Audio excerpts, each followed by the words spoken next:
নমস্কার বন্ধুরা, আজ আবার একটা ভিডিও নিয়ে হাজির এবং আগামীকাল ডুরান্ড কাপের সেমিফাইনাল গুরুত্বপূর্ণ ম্যাচ। ডুরান্ড কাপ চ্যাম্পিয়ন হতে গেলে অতি অবশ্যই সেমিফাইনাল ফাইনাল এই দুটো ম্যাচ ইস্ট বেঙ্গলকে জিততে হবে। আর এখন পাখির চোখ কিন্তু ওই ট্রফিটা। অস্কার ব্রুজো তিনি আজকে বিপিনকে নিয়ে সাংবাদিক সম্মেলনে এসে কিন্তু তেমনই বললেন। কি কি বললেন সে বিষয়ে আপনাদেরকে জানাবো।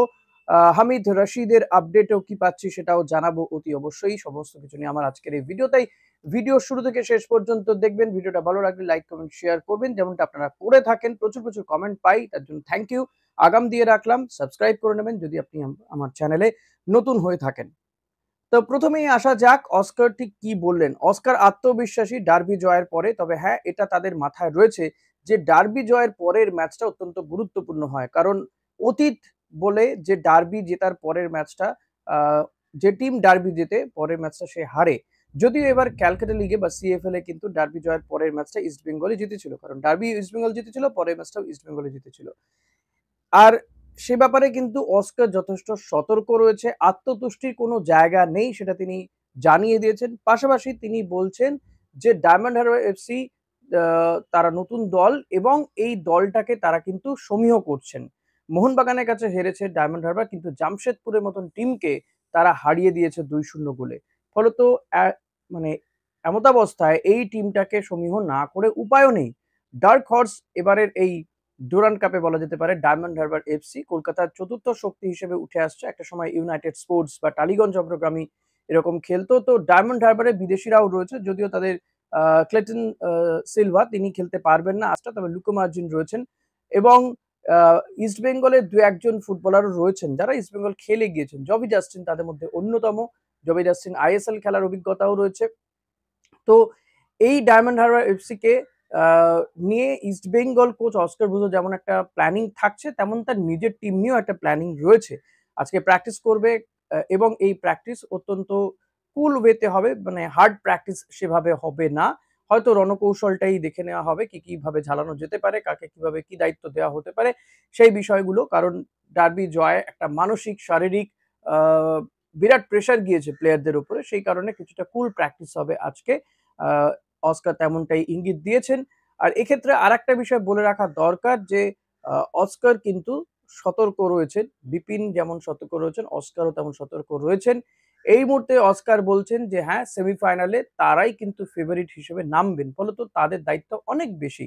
ডায়মন্ড হারবারের বিরুদ্ধে তারা ফেভারিট, এটা তিনি মেনে নিয়েছেন। ডার্বির আগেও কিন্তু তিনি তেমনটা বলেননি, তবে আজকে তিনি মানলেন এবং সেটা বললেন যে এটা অস্বীকার করার জায়গা নেই যে তারাই এই সেমিফাইনালে তারা ফেভারিট, এবং অস্কার কিন্তু ট্রফিটা দেখতে পাচ্ছেন এই জায়গা থেকে দাঁড়িয়ে।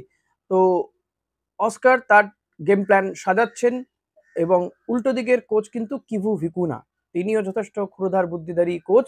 এবং এহানো কোচকে বিট করতে গেলে অস্কার জানেন ঠিক কি করতে হবে, তার প্লেয়ারদের কি রেসপন্সিবিলিটি হবে।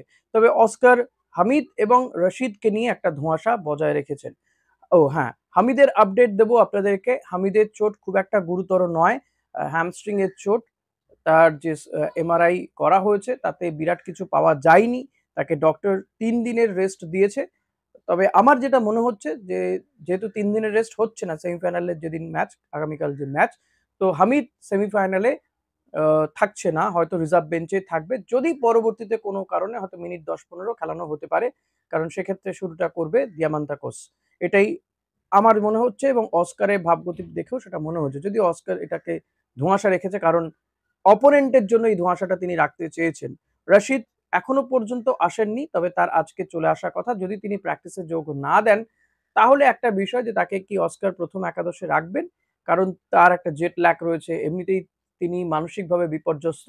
তবে হয়তো তাকে সেমিফাইনালের টিমটাতে রাখা হবে, হয়তো রিজার্ভ বেঞ্চে থাকবেন, পরবর্তীতে নামলেও নামতে পারেন। শুরুটা হয়তো সাউল ক্রেসপোই করবেন। এই জায়গাতে আমি বলবো যে এই ডুরান্ড কাপের সেমিফাইনাল ম্যাচটা অস্কার কিন্তু অত্যন্ত গুরুত্ব দিয়েই দেখছেন, এবং সে কারণে ডুরান্ড কাপের ডার্বিতে যে টিম নেমেছিল হামিদকে ছাড়া, একমাত্র হামিদকে ছাড়া বাকি টিম কিন্তু সেম থাকবে বলেই আমার মনে হচ্ছে। তো টিমটা কেমন হতে পারে? টিমটা হামিদের জায়গায় দিয়ামান্তাকোসকে আপনি রেখে দিন, আর বাকি টিমটা গিল, সেন্টার ব্যাকে কেভিন সিবেলে এবং আনোয়ার আলী, দুপাশে একদিকে রাকিব আর একদিকে লালচুং নুঙ্গা। অসম্ভব ভালো খেলেছেন কেভিন সিবেলে, শান্ত মাথায় সুন্দরভাবে কিন্তু জেমি ম্যাকলারেনকে তিনি বোতলবন্দি করে দিয়েছেন। কেভিন এই আর্জেন্টিনার প্লেয়ারটিকে নিয়ে অনেক কথা হয়েছিল। বড় শরীর নয়, একজন সেন্টার ব্যাকে যেমনটা হয়ে থাকে তেমনটা নয়। কেভিন ছোটখাটো হাইট, কিন্তু কেভিনের এরিয়াল বলে ভালো এবং সে খুব সুন্দর ট্যাকল করে যেখানে কার্ড দেখানোর সুযোগ পান না এবং সুন্দরভাবে প্লেয়ারদেরকে মার্কিং করে যেটা বলে। জেমি ম্যাকলারেন তো নড়তেই পারেননি। জেমি ম্যাকলারেন বিশ্বকাপার। অপরদিকে তিনি একদম গোল লাইন সেভও করেছেন মোহনবাগানের বিরুদ্ধে ম্যাচটাতে। ভেবে দেখুন একবার। তো এহেন প্লেয়ারের উপর অতি অবশ্যই অস্কার ভরসা করছেন। ইস্টবেঙ্গল সমর্থকরাও কিন্তু ভরসা করতে শুরু করেছেন এখন। আনোয়ার আলী তো নো ডাউট এক্সট্রা অর্ডিনারি। লালচুং নুঙ্গার রাকিবের কথা না বললেই নয়। অসম্ভব ভালো লোড নিয়ে খেলেছেন।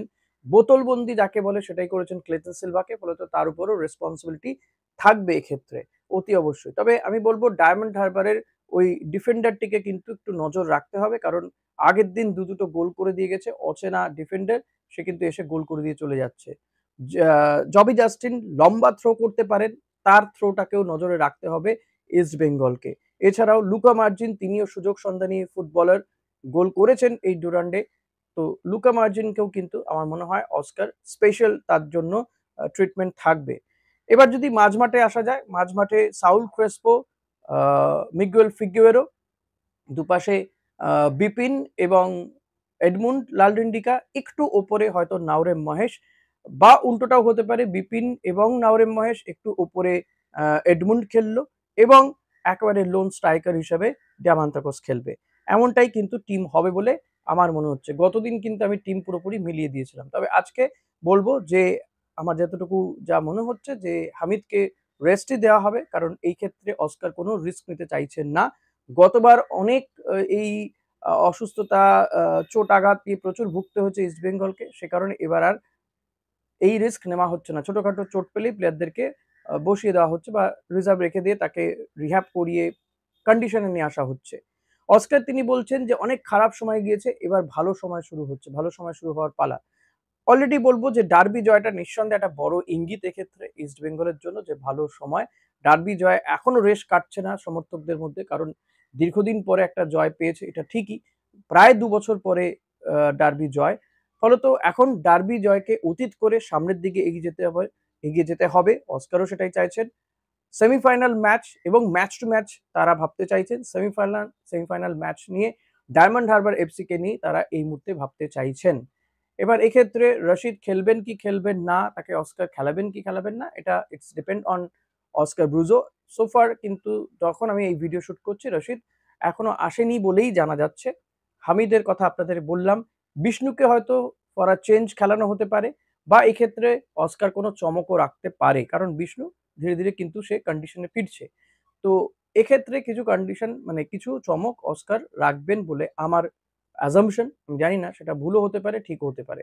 এবার আপনাদের কি মনে হয় যে what will be the best 11 for East Bengal against DHFC, এবং কি মনে হয় এই ম্যাচের স্কোর লাইন কি হতে পারে, সেটাও অতি অবশ্যই প্রেডিক্ট করবেন।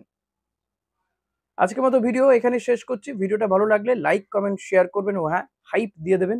এটা বলতেই হচ্ছে এখন। আর কমেন্ট করতে ভুলবেন না। চ্যানেলে নতুন হলে সাবস্ক্রাইব করে নেবেন। Thank you.